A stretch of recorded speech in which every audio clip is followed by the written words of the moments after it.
Claire Delannoy, bonjour.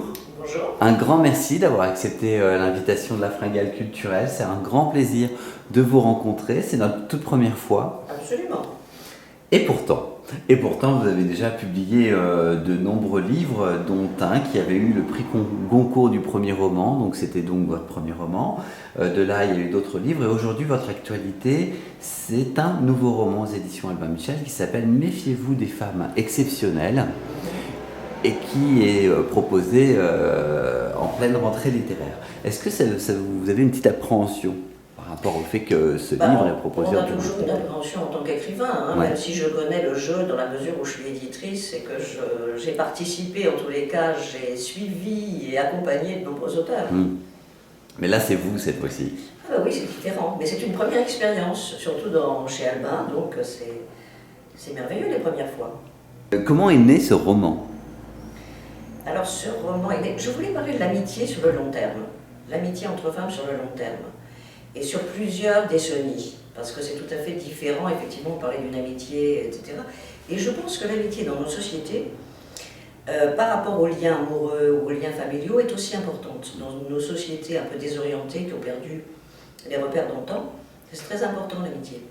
Et entre femmes, pourquoi? Parce que les femmes, comme vous avez pu le voir dans ce roman, se cherchent différemment, n'emploient pas les voies, n'utilisent pas les voies traditionnelles qu'on réserve aux femmes. Donc il faut s'inventer un réel en quelque sorte.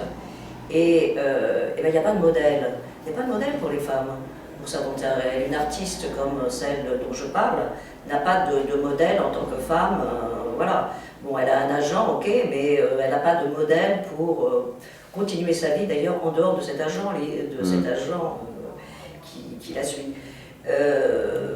C'est pareil pour l'une des principales femmes qui a fait une sorte de contrat avec son mari, qui n'est pas un contrat, voilà.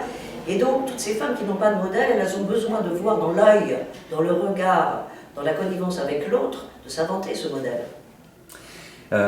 Ces différentes femmes, est-ce que vous pouvez nous les présenter?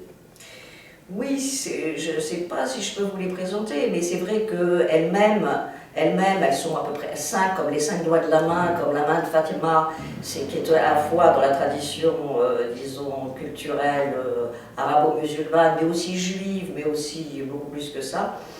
La main de Fatima, c'est aussi une forme de gris-gris, enfin c'est quelque chose, c'est une connivence.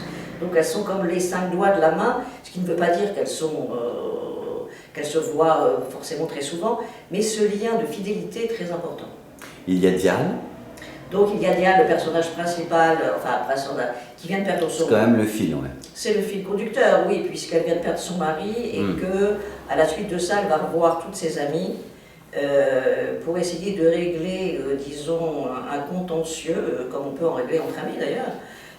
Et elle s'aperçoit qu'effectivement, chacun a sa vision et de l'amitié, des rapports entre les gens, et qui est fait de beaucoup de petits arrangements avec soi-même, qui est le fait de chacun de nous.